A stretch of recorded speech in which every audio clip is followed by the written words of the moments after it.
और अब बात पश्चिम बंगाल की सियासत की करेंगे, क्योंकि चुनाव में हार के बाद क्या पश्चिम बंगाल की बीजेपी में सब कुछ ठीक ठाक है, ये सवाल सबके जहन में उठ रहा है। अटकलों का बाजार गर्म हो चुका है। ऐसा इसलिए क्योंकि कल जो मीटिंग हुई थी कोलकाता में, बीजेपी की हाई लेवल बैठक थी ये, और इस बैठक में नदारद रहे पार्टी के कई दिग्गज नेता। आपको बता दें कि मुकुल रॉय, शौमिक भट्टाचार्य, राजीव बनर्जी बैठक में नहीं पहुंचे। ये वो दिग्गज नेता हैं जो कि बीजेपी में साख रखते हैं।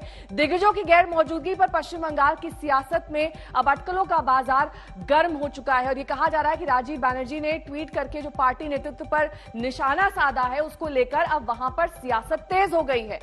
पत्नी की बीमारी की वजह से मुकुल रॉय नहीं आए, ये उन्होंने कहा, ये दलील दी कि इसी वजह से वो पार्टी की इस मीटिंग में शामिल नहीं हुए। मां की बीमारी की वजह से नहीं आए शौमिक भट्टाचार्य। ये शौमिक भट्टाचार्य की सफाई थी, लेकिन दरअसल हकीकत क्या है, ये इस वक्त बड़ा सवाल बना हुआ है। निजी कारणों से बैठक में नहीं पहुंच पाए राजीव बनर्जी भी। तो 3 दिग्गज नेता जो कि इस हाई लेवल मीटिंग में नहीं पहुंचे। हालांकि अब ट्वीट आपको दिखा देते हैं कि राजीव बनर्जी की तरफ से क्या ट्वीट किया गया। मुख्यमंत्री का विरोध करने के लिए कुछ लोग दिल्ली पहुंचकर राष्ट्रपति शासन की बात कर रहे हैं, लेकिन बंगाल की जनता इसे स्वीकार नहीं करेगी। ये राजीव बनर्जी ने अपने ट्वीट के जरिए सफाई दी। पिछली सरकार में ममता बनर्जी की मंत्री रह चुके हैं राजीव बनर्जी। इनका परिचय आपको हम दे देते हैं। विधानसभा चुनाव से पहले टीएमसी से बीजेपी में शामिल हुए थे। हावड़ा जिले की दोमजूर सीट से ये चुनाव हार गए थे, और उसके बाद ममता बनर्जी की पिछली सरकार में मंत्री भी रह चुके हैं। इस बीच खबर यह है कि बीजेपी के 18 सांसदों ने राष्ट्रपति को चिट्ठी भेजकर पश्चिम बंगाल में राष्ट्रपति शासन लागू करने की मांग की, और इस बारे में आज तक ने बात की बीजेपी नेता शुभेंदु अधिकारी से। सर, 18 सांसदों ने चिट्ठी लिखी है राष्ट्रपति को।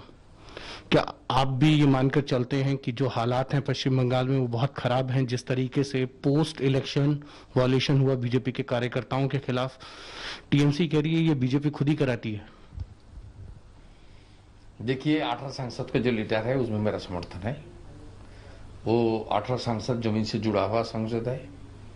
ग्राउंड रियलिटी समझ के जो लिखा है उसके ऊपर महामहिम राष्ट्रपति जी को कुछ कार्रवाई करना चाहिए, मेरा भी गुंजाइश है। और दूसरा, जो टीएमसी का स्टेटमेंट आया आपका मुख से, आपका चैनल से, वो स्टेटमेंट का कोई ग्राउंड रियलिटी नहीं है। इस बार जो वायलेंस हो रहा है पॉलिटिकल वायलेंस नहीं है, कम्युनल वायलेंस है। और घुसपैठिया रोहिंग्या को देकर सामने रखते हुए टीएमसी का गुंडा ने काम कर रहा है, और ममता जी का सरकार पुलिस ने इसको संरक्षण दे रहा है।